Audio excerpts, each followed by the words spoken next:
Después de formar los grupos y de ver el video, van a responder las siguientes preguntas. ¿Por qué el acero revolucionó la construcción de estructuras?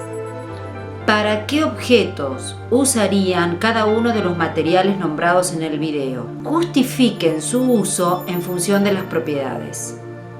¿Qué conclusiones de tipo ambiental sacan después de ver cómo se fabrican estos materiales? Den algunas sugerencias que ayuden a conservar el ambiente. ¿Qué relación tienen las propiedades de los materiales con su estructura química? Respondan las preguntas que van a tener también en formato papel con sus grupos de compañeros después de ver el video. Mucha suerte.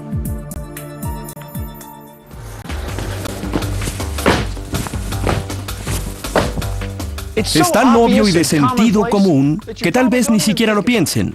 Pero casi todo lo que ustedes ven, tienen, hacen y compran está fabricado con alguna cosa, algún material. Hay muchos tipos de materiales y vienen en variedades diferentes. Los metales incluyen hierro, acero, aluminio, titanio, plata, oro, platino, bronce y cobre. Solo por mencionar algunos. Cada uno tiene sus desventajas y sus ventajas. El vidrio es genial para las ventanas, pero no lo usarían para construir una grúa. El acero es perfecto para construir grúas, pero no es tan útil para fabricar ventanas. Algunos materiales existen en la naturaleza y fueron lo primero que usaron los humanos antiguos para fabricar herramientas y hacer casas. Con el tiempo, los humanos descubrieron materiales nuevos y crearon algunos otros, a menudo con propiedades asombrosas. Todo el tiempo seguimos desarrollando nuevos materiales, aún mientras mejoramos los que existen. Ahora podemos manipular incluso las capas individuales de moléculas de un material. Para aprender más de ellas podrían leer un libro, que está impreso sobre un material y lo llaman papel. El americano promedio usa 295 kilogramos de él cada año. Lo leemos, escribimos en él, comemos en él. Y hasta fabricamos dinero con él. Es el papel.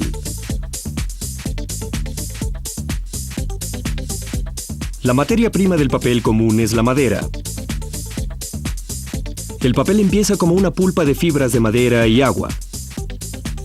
La pulpa se puede producir químicamente al hervirla a presión con hidróxido de sodio y sulfuro de sodio. El resultado es una mezcla aguada llamada slurry, que se filtra a través de una malla para formar una lámina fibrosa larga y ancha. Se drena el exceso de agua y la lámina pasa a través de rodillos donde es prensada y secada. Para terminar, se le da la forma al producto final y puede cortarse en láminas más pequeñas. Aunque la mayor parte del papel se hace con madera, recibe su nombre de su materia prima más antigua, la planta de papiro.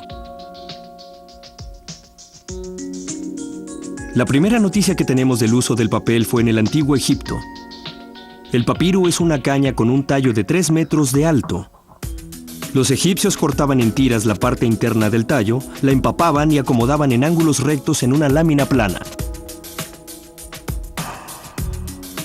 La golpeaban para fundir las fibras de la planta y luego le ponían encima grandes pesos para sacarle el aire y el agua y reducir su grueso.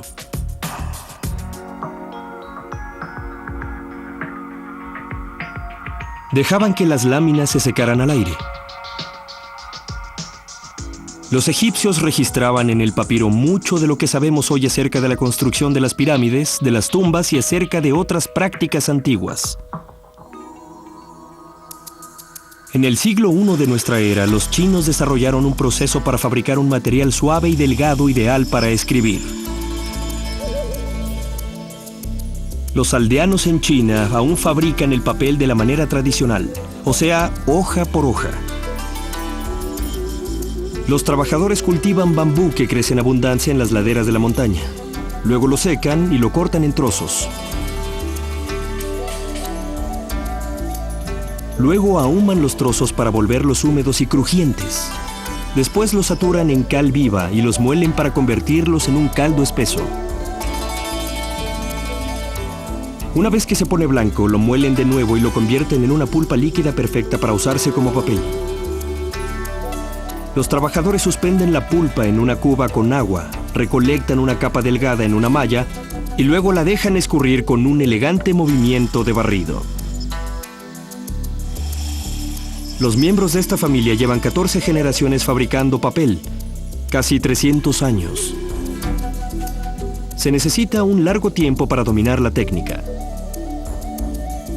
Aunque la mayor parte del papel se produce en fábricas grandes usando equipos costosos, el proceso es similar a las prácticas antiguas.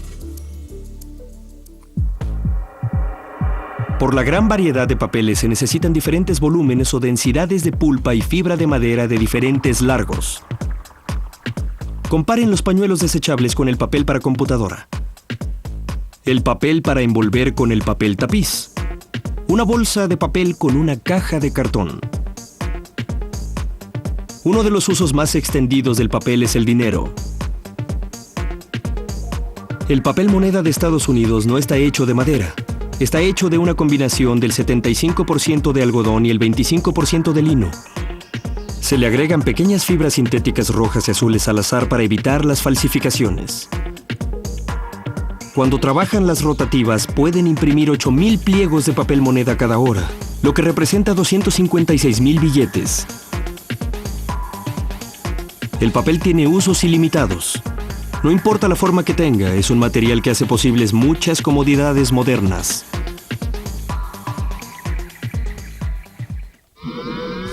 ¿Alguna vez se han detenido a pensar lo asombroso que es el papel?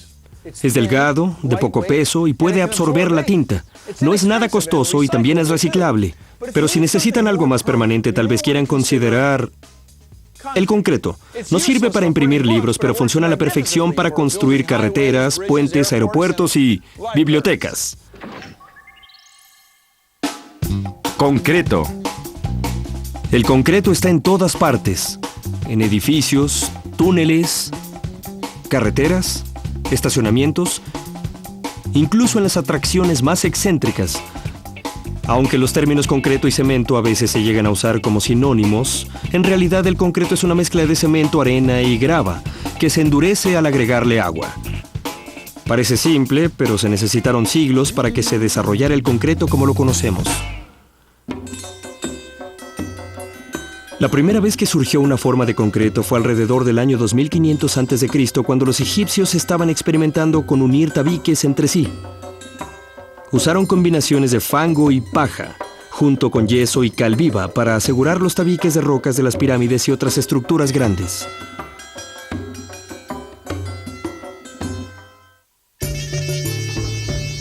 Los romanos también reconocieron la utilidad del concreto. Descubrieron que al agregarle cenizas volcánicas a la cal viva y al agua, el material se volvía mucho más fuerte y a prueba de agua. Gran parte del antiguo imperio, incluyendo la Vía Apia y el Coliseo, contenían concreto romano.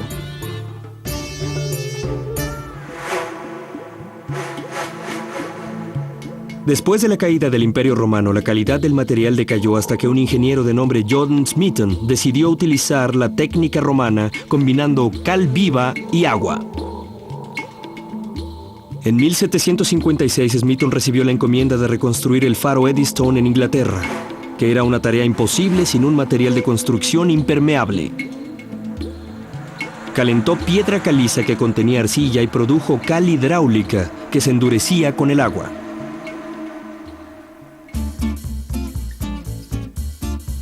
En 1824, este avance llevó al descubrimiento del cemento Portland, cuyo nombre se debe a la semejanza con la roca de construcción extraída de la isla de Portland en Inglaterra. Fue todo un éxito y es un componente de casi todos los concretos modernos.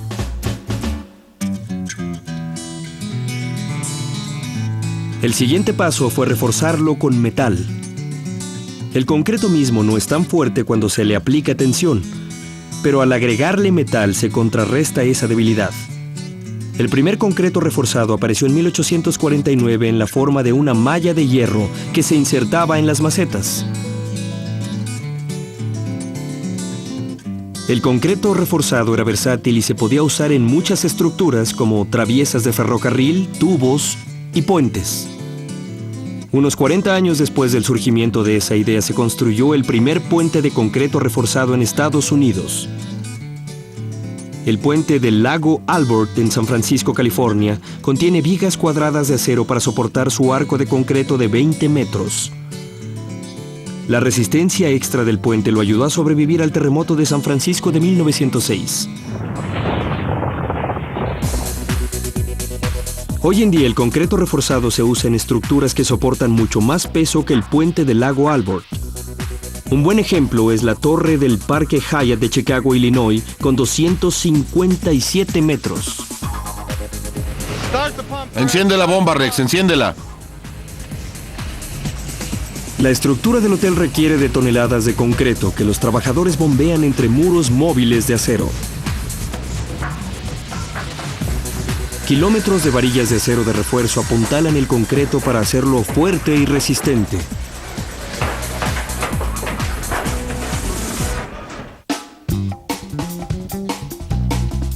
Desde las pirámides del antiguo Egipto hasta los modernos rascacielos, el concreto ha sido un material esencial de construcción. El vidrio. Uno de los materiales más versátiles es el vidrio. Mantiene la lluvia afuera de nuestras casas y puede convertirse en lentes que nos ayudan a ver desde muy lejos o desde muy cerca. Veamos con más atención. Ustedes pueden ver a través de él o verse reflejados en él. Puede ser funcional o decorativo, transparente o de colores.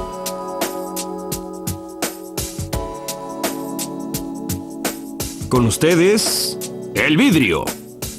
El vidrio es la combinación de collet purificado de arena, que son restos pulverizados de cristal puro de vidrio y otros ingredientes químicos opcionales que se usan para darle color o brillo al vidrio. Todos estos elementos se combinan a través del fuego, creando vidrio fundido a 1371 grados centígrados que fluye hacia moldes de presión o soplado. Los historiadores creen que la fabricación del vidrio comenzó hacia el año 2500 a.C., cuando los egipcios comenzaron a fabricar cuentas de vidrio. Sin embargo, el vidrio soplado data desde el siglo I a.C. La técnica que se usa para fabricar vidrio soplado ha permanecido prácticamente sin cambios. Los romanos estuvieron entre los primeros en usar moldes para fabricar objetos de vidrio. En vez de darle forma al vidrio fundido a mano, ellos desarrollaron una técnica ingeniosa para fabricar piezas con más rapidez. Hoy en día las máquinas ayudan en el proceso del moldeado.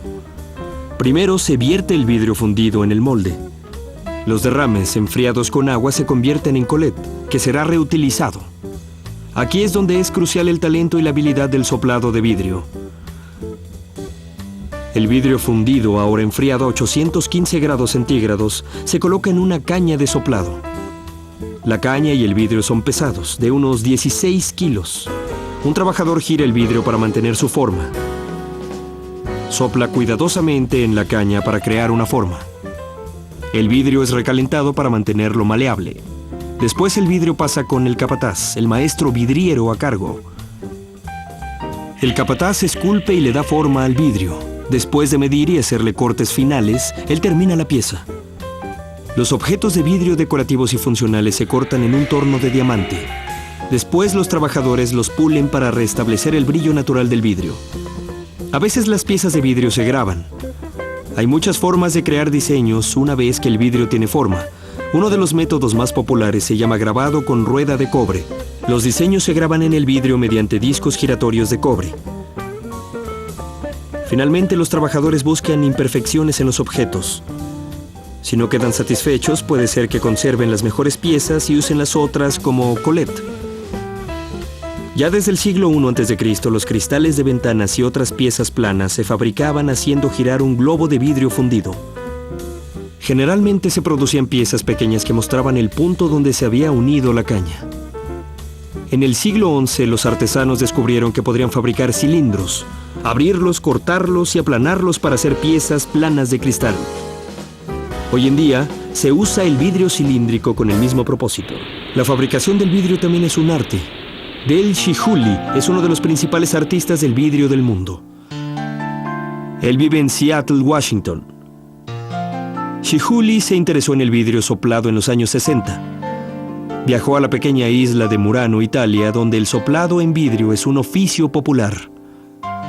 Una de las lecciones más importantes que Shihuli aprendió ahí era que el oficio requiere de trabajo en equipo. Aquí en el taller normalmente trabajamos en equipo y ellos trabajan en 2 bancas. Todo empieza colocando un poco de color en la caña. Luego sacamos el vidrio del horno. Dependiendo de qué tan grande sea la pieza, podemos recoger el vidrio de 6 a 8 veces. Luego se les puede agregar vidrio coloreado envolviendo las piezas con él, lo que llamamos una envoltura.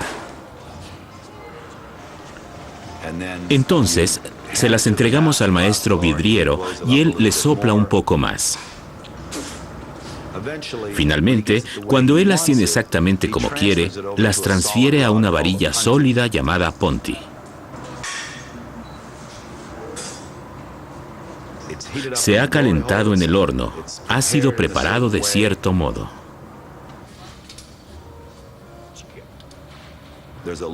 Arriba se hace un borde cuando la abertura aún es muy pequeña. Entonces es calentado y se abre al girar. Es la fuerza centrífuga al hacer girar el vidrio fundido y la gravedad al colgarlo al revés lo que hace la forma. En realidad, esta es la parte que yo, como artista, desarrollo más. Y mi fama en el ámbito del vidrio soplado se debe a que estoy trabajando con el calor, con el fuego, con la gravedad.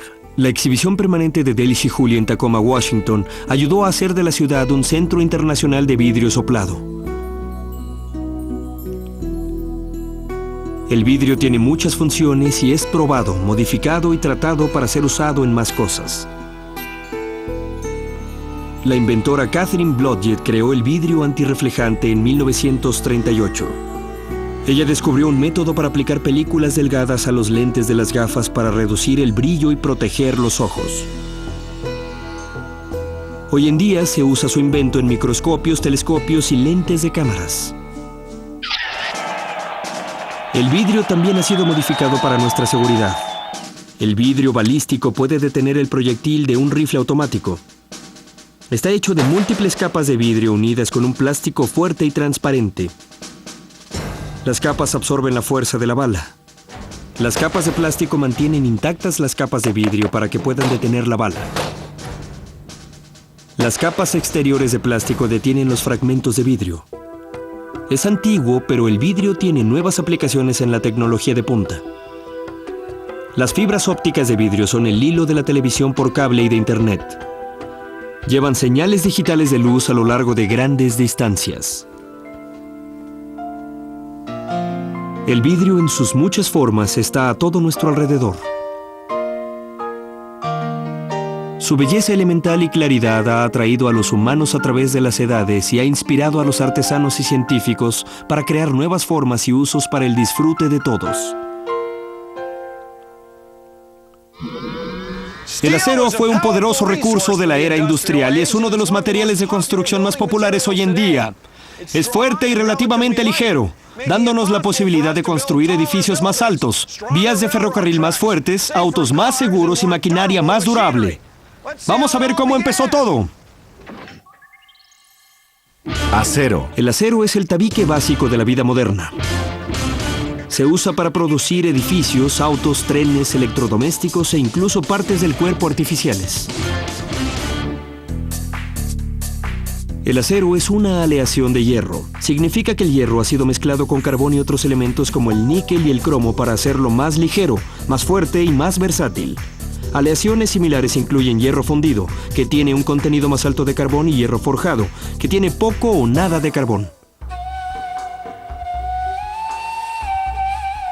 Desde la época de los antiguos egipcios, la gente ha fabricado objetos de hierro. El proceso para crear el acero se desarrolló en la India y en China, incluso desde el año 300 a.C. Entre los siglos XII y XVI, los samurái de Japón usaban una técnica especial para crear espadas que eran al mismo tiempo afiladas y resistentes.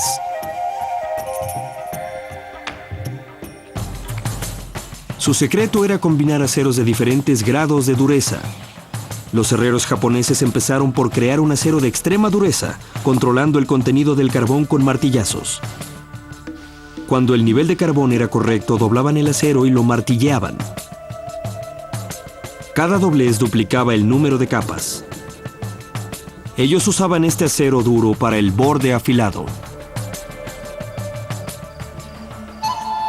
Los herreros también hacían un acero suave con un contenido más bajo de carbón. Cuando se unían dos aceros, el metal más blando de en medio se convertía en un núcleo flexible. Después de combinar los aceros duro y blando, los herreros los volvían a calentar y formaban con ellos una sola hoja larga.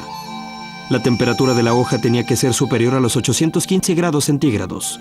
Un herrero juzgaba la temperatura del acero por su color, mientras lo calentaba en una forja. Las espadas samurái, con su combinación de flexibilidad y filo, aún se consideran superiores a todas las demás espadas. El conocimiento superior de la forja de Japón ayudó a hacer a los samurái temidos y famosos. Hoy en día el proceso de fabricar acero empieza con una mezcla de mineral de hierro, cal industrial, que es un óxido de calcio, y carbón de coque o carbón cocido al horno. Aquí en la planta de acero de Estados Unidos, un vagón de ferrocarril vacía la mezcla de un horno donde el aire caliente hace que la temperatura suba hasta los 1800 grados centígrados. En un proceso llamado fundido, el hierro líquido se combina con el carbón y otros elementos para transformarlo en diferentes clases de acero. La combinación de elementos controla la dureza, flexibilidad y la fuerza del acero. Luego el acero líquido es vaciado en moldes, enfriado y cortado en trozos largos. Después los trozos son enviados a otra fábrica donde son calentados de nuevo y enrollados en grandes bobinas llamadas bandas en caliente. Finalmente el acero está listo para ser enviado al cliente y tratado para el uso deseado. El acero se usó como material de construcción por primera vez en 1850 porque los materiales tradicionales, la roca, los tabiques y la madera, tenían grandes limitaciones. Por ejemplo, las estructuras de roca tenían que soportar su propio peso además del peso de la estructura, haciendo difícil que un edificio tuviera más de 5 pisos. Luego, en 1856, Henry Bessemer introdujo su convertidor de acero Bessemer en Sheffield, Inglaterra. Lo utilizó para producir acero en masa, fabricando 30 toneladas de acero de gran calidad en media hora. Como el acero es varias veces más fuerte que la roca y más ligero, los ingenieros pudieron hacer estructuras de metal para edificios más altas y resistentes. Andrew Carnegie abrió la primera planta de acero totalmente integrada de Estados Unidos en 1875. Después de hacer su fortuna con los ferrocarriles y el petróleo, Carnegie se dio cuenta de que podía hacer más dinero con el acero. En 1901 abrió US Steel con la ayuda de Charles Schwab, JP Morgan y Elbert Getty. Hoy en día la compañía sigue siendo la mayor productora de acero en Estados Unidos. El acero que se produce en esta fábrica es transportado en vagones de ferrocarril a destinos en toda la nación. Se usaron más de 58,000 toneladas de acero en la construcción del edificio Empire State de 102 pisos. El acero también le ayudó a los Estados Unidos a abastecerse de armas y aviones en la Segunda Guerra Mundial. Otra variación del acero fue inventada a principios de 1900. Al agregarle cromo se produjo el acero inoxidable, que se usa para fabricar electrodomésticos, automóviles, utensilios y otras herramientas cotidianas. El acero inoxidable tiene una resistencia más alta al óxido y a la corrosión que el acero ordinario, lo que lo hace un material adecuado para fabricar aviones, salas de operación y cocinas. La importancia del acero en nuestro mundo pasado, presente y futuro no puede negarse. Su fuerza y durabilidad ayudaron a construir la civilización tal como la conocemos. El hule. Otro material útil que se usa en objetos como neumáticos y trajes para bucear es el hule. Es un recurso cuya naturaleza es radiante. Estas cualidades del hule, elasticidad, resistencia y dureza, lo vuelven un elemento común en zapatos, pintura para casas, neumáticos y muchos otros artículos. El hule natural viene de árboles en las zonas tropicales de Sudamérica y Asia. El látex, un líquido lechoso de color blanco, se recolecta de la corteza. El hule sólido se forma cuando el látex se calienta y se le agregan químicos. Entonces el hule es comprimido para eliminar la humedad y se le da forma de hojas o bloques para embarcarlo. El inventor Charles Goodyear descubrió que el hule se hace más fuerte cuando se calienta con azufre a altas temperaturas. Esto se conoció como el proceso de vulcanización en 1839. Al aumentar la demanda del hule, también aumentó su precio. Al tratar de crear un hule sintético menos costoso, los científicos descubrieron la polimerización. Este proceso permite que los compuestos químicos se enlacen como moléculas de cadenas largas. El hule sintético puede soportar condiciones severas, así que es el material de uso más común en neumáticos para autos, camiones y aeroplanos. Bautizada en honor a su inventor, la compañía de neumáticos y hule Goodyear vende más de 225 millones de neumáticos al año a los consumidores y a los fabricantes de autos. Los neumáticos deben trabajar bien en los peores caminos y en el mal clima. Cada nuevo diseño de neumático es probado extensamente. La creación de un neumático empieza con una mezcla de hule, petróleo negro de carbón y pigmentos.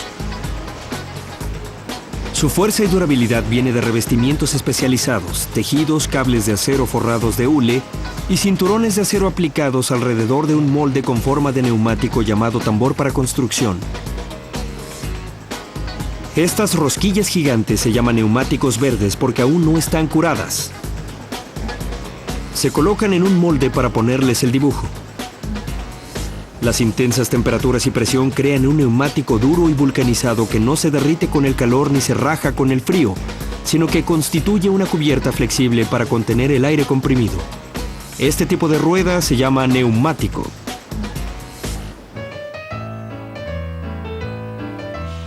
En 1888, un veterinario irlandés llamado John Boyd Dunlop inventó un neumático después de ver que las ruedas del triciclo de su hijo estaban hechas con hule sólido, lo que hacía el viaje demasiado accidentado. Esperando corregir el problema, diseñó una rueda primitiva rodeada por un neumático de hule inflado con aire. Las ruedas de Dunlop consistían en tiras de lona atadas o clavadas en el lado exterior de un aro de madera. El tubo interior de hule estaba vulcanizado. Poco después, dos hermanos franceses, André y Edouard Michelin, inventaron una rueda con un tubo que podía separarse. Ellos fueron los primeros en ponerle neumáticos a un automóvil. El dibujo de hule está diseñado para resistir el desgaste por el contacto con el camino, incluyendo la protección contra pinchaduras y pérdida de aire. En los primeros días de la producción de neumáticos, estos eran fabricados por artesanos llamados constructores de neumáticos. Hoy en día se usan los mismos métodos en la fábrica de Dunlop en Birmingham, Inglaterra. Albert Thorpe es uno de los últimos constructores de neumáticos con vida. Es muy importante enseñar lo que sabemos porque ese tipo de autos ha estado en circulación muchos años y seguirá estándolo todavía muchos años más. Aún con el creciente número de materiales que pueden soportar las condiciones severas y realizar muchas funciones, el hule siempre ha rebotado al primer lugar de la lista por su versatilidad, resistencia y durabilidad.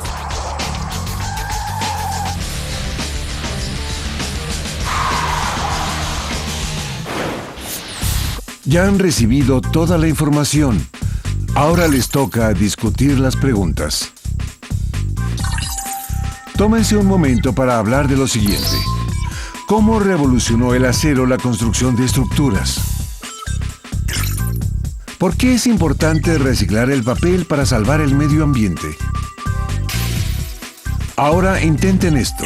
Hagan una lista de los objetos hechos con papel, concreto, vidrio, acero o hule que hay en sus casas. ¿De qué maneras cambió la invención de estos materiales nuestra forma de vida actual? Si quieren saber más de los materiales de esta lista, visiten los siguientes sitios en la red. Mientras ven la segunda mitad de este programa, mantengan en cuenta estas preguntas. ¿Cómo ayuda la nanotecnología a fabricar productos más limpios y seguros? ¿Qué impacto tienen sobre la Tierra los muebles hechos con cartón reciclable? Los plásticos. Son de muchos tipos y adoptan muchas formas, cada una con sus propias ventajas. El poliestireno es ligero y conocido porque tiene la cualidad de aislar el calor. El policloruro de vinilo o PVC es rígido, fuerte e impermeable. ¡Ja! El politetrafluoretileno o teflón es una cobertura para superficies con baja fricción y resistencia a rayaduras. Como vemos, el plástico nos sirve de muchas formas.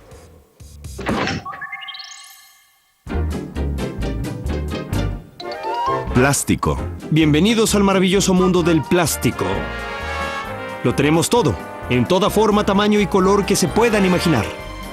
Juguetes, utensilios de cocina, ropa e incluso artefactos que ayudan a salvar vidas. ¿Exactamente qué es el plástico? Es un material sintético hecho de polímeros o cadenas largas de moléculas. John Hyatt, un químico aficionado, inventó el plástico en la década de 1860. Él usó las largas moléculas de celulosa que se encuentran en las plantas para crear el celuloide.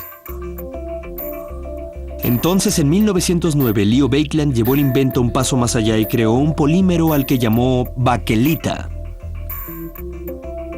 La baquelita está hecha con dos moléculas derivadas del carbón. La baquelita no puede quemarse, fundirse o conducir la electricidad. Estas características la convirtieron en un material fuerte y durable con propiedades aislantes. Después de la invención de la baquelita, la gente encontró usos para los plásticos casi en todas partes. La carrocería de plástico de este vehículo está hecha con el mismo tipo de plástico que se usa en las botellas de soda que uno recolecta. El plástico ha servido para crear tejidos sintéticos desde 1931. La industria de la moda aún depende de la evolución de los tejidos sintéticos. En realidad, hoy en día los tejidos plásticos pueden unirse fundiéndolos, no más coser. El plástico también es un material útil en el campo de la medicina, que salva vidas y alivia el sufrimiento. Si el plástico no existiera, yo creo que sería muy difícil practicar la medicina. No tendríamos caderas artificiales, no tendríamos lentes de contacto, ni siquiera hipodérmicas. Le debemos mucha de nuestra seguridad al plástico. La defensa nacional depende del plástico para hacer a los aviones más rápidos y ligeros, pero increíblemente fuertes. El plástico también se usa en chalecos antibalas y cascos protectores. En nuestros chalecos y cascos balísticos hay un material llamado Kevlar que usamos para mantenernos a salvo. Hace a estos cascos y a estos chalecos a prueba de balas. Y por supuesto está el valor del plástico en el entretenimiento, ya que es barato y puede hacerse durable, flexible y en un arco iris de colores, el plástico se usa en incontables juguetes. La durabilidad del plástico también es su desventaja. Como muchos materiales plásticos están hechos para durar para siempre, los plásticos se apilan en los basureros. Hay muchos problemas con el reciclado. Por el modo en que se hacen nuestros productos, no podemos convertir ciertos plásticos en la misma clase exacta de producto. Esencialmente, crear algo que tengamos que descomponer no es solo una solución elegante. Así que los investigadores están desarrollando un plástico ecológico llamado ácido poliláctico o PLA. La mayor parte del plástico se hace con petróleo, pero el PLA se hace con maíz. Este tipo se puede descomponer si es tratado apropiadamente al desecharlo. Maurice Ward, un hombre de negocios británico, ha tratado de crear un nuevo tipo de plástico con propiedades especiales. Lo llama polímero Starlight y afirma que puede soportar temperaturas de hasta 10.000 grados centígrados equivalentes al calor creado por una explosión atómica. Ward reveló su nuevo plástico en televisión con su simple pero efectiva prueba del huevo. Sin protección, el huevo se cocinaba y rompía en segundos, pero con una cubierta de Starlight hubo resultados diferentes. Aquí se ve de un lindo color rojo, aunque está caliente. Voy a quitar el soplete y a poner aquí mis dedos. Está totalmente frío. Ahora voy a llevar el huevo allá y lo voy a abrir.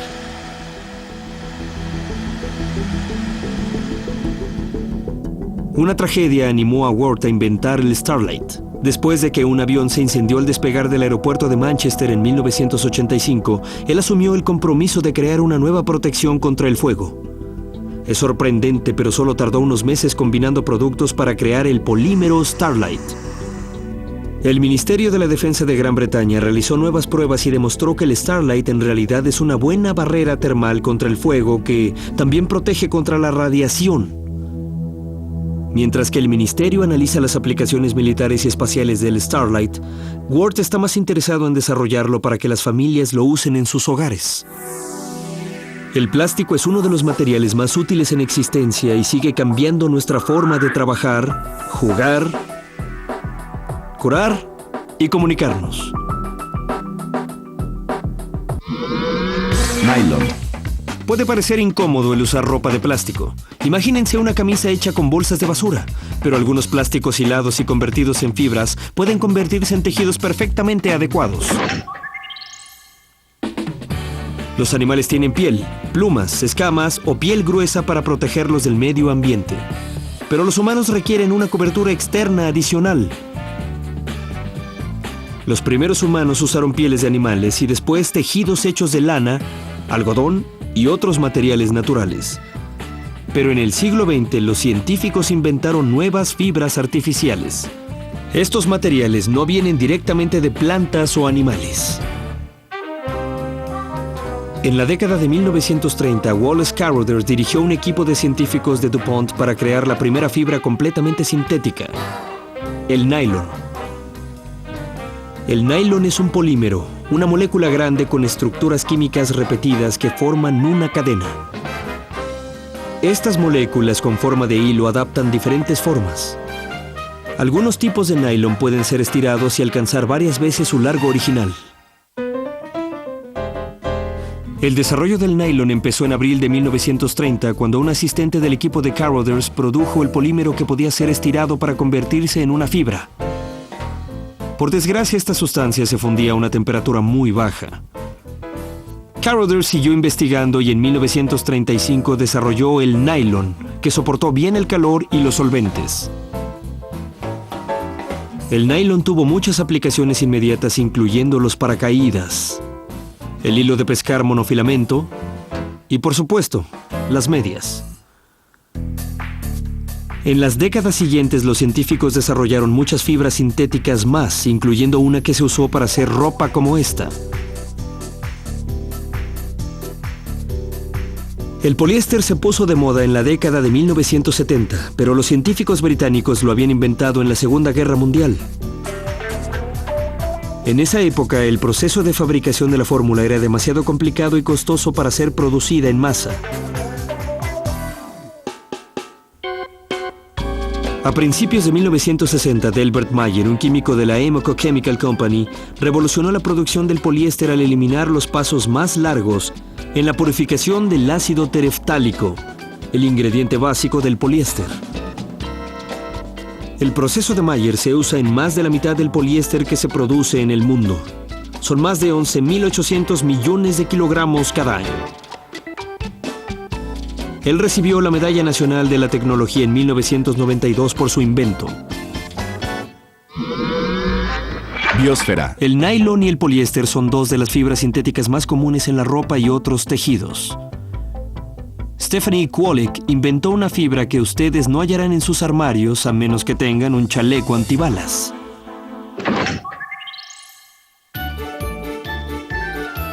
Stephanie Kwolek, una química, patentó un invento en 1974 que se convirtió en una de las fibras sintéticas más importantes en el mundo contemporáneo. Su nombre es Kevlar y tiene una amplia variedad de usos.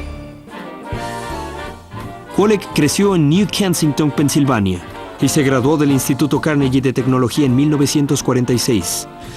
Consiguió trabajo en la empresa DuPont, un logro importante ya que en esa época había pocas mujeres trabajando como químicas de investigación. Kwolek empezó a trabajar con sustancias químicas llamadas polímeros o moléculas que son largas cadenas de moléculas más pequeñas. En 1964 descubrió una nueva fibra sorprendentemente rígida y fuerte. Cuando tomé un poco de la solución en una espátula y la sostuve en alto para poder determinar si es que fluía lo bastante bien como para ser hilada, noté que esta era una solución con mucha cohesión y que se sostenía bastante bien. La fuerza del Kevlar viene de su estructura molecular. Las fibras naturales tienen un patrón más suelto, más al azar, mientras que los polímeros pueden formar una estructura lineal más cerrada y uniforme. Esto los hace más fuertes. El Kevlar se hila pasando polímero líquido a través de aberturas pequeñas y deslizándolo a través de agua fría, donde el líquido se endurece formando fibras. Después, un proceso de tratamiento por calor aumenta la rigidez de la fibra. Aunque Kwolek y sus colegas no sabían cuál era el mercado para el Kevlar, empezaron a investigar sus aplicaciones después de que DuPont invirtió en una planta para fabricarlo. Encontraron muchas. El Kevlar es 5 veces más fuerte que el acero. más ligero que la fibra de vidrio y resistente al calor, así que es un material que se puede usar en cientos de productos. Hace las canoas y kayaks más fuertes pero más ligeros. Se usa en neumáticos y puentes, y es un material de seguridad importante en ropa contra el fuego y chalecos antibalas. Stephanie Kwolek obtuvo muchas otras patentes de polímeros y fabricación de polímeros en sus años como científica de investigación. En 1994 se convirtió en la cuarta mujer en ser incluida en el Salón Nacional de la Fama de los Inventores. Fibra de carbono. Los compuestos son una combinación de diferentes materiales fundidos en una sola estructura. Uno de los más usados es la fibra de carbono.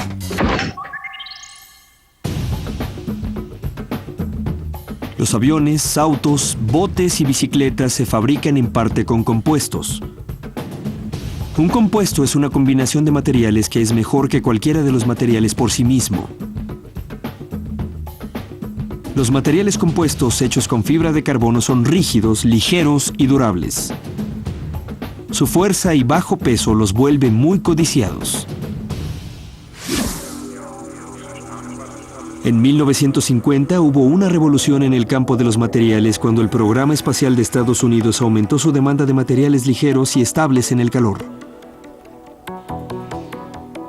Para ayudarle a la industria espacial a encontrar una solución económica y ligera, los científicos desarrollaron muchas clases de compuestos, incluyendo la fibra de carbono.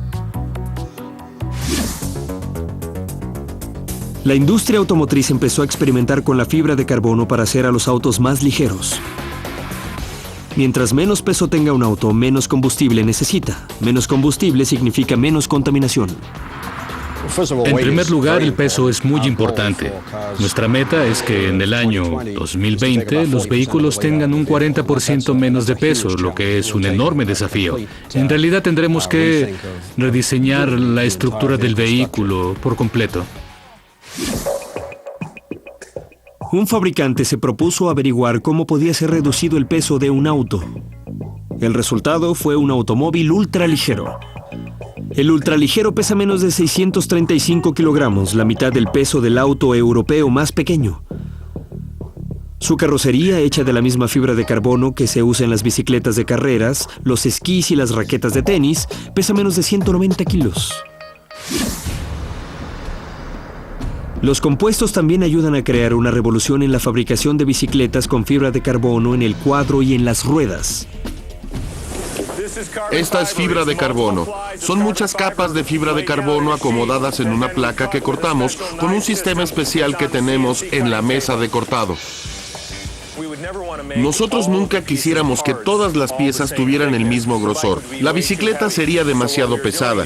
Entonces lo que estamos haciendo es que estamos reforzando la estructura solo en aquellas zonas que lo necesitan y por lo tanto haciendo ligera la bicicleta pero manteniendo su efectividad. Este es un cuadro Madonna 2005. Pesa más o menos lo mismo que un libro de pasta blanda.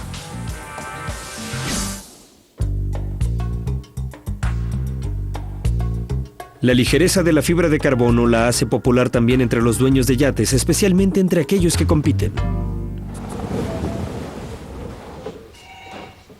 Hoy en día, uno de los principales diseñadores de botes de 5,5 metros en el mundo es Julian Bedwitt. Lleva más de 20 años trabajando con botes. Su estilo es minimalista.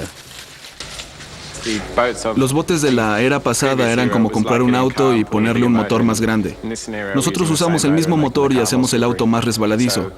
Así que los botes de hoy en día son mucho más resbaladizos y mucho más limpios. Se deslizan en el agua con más facilidad y con la misma fuerza. La invención de los compuestos de fibra de carbono ha producido materiales durables, ultraligeros y resistentes al calor para botes, aviones, autos y bicicletas. El aumento en la preservación del combustible y la reducción en la contaminación posiblemente haga que se utilicen aún más materiales compuestos en el futuro.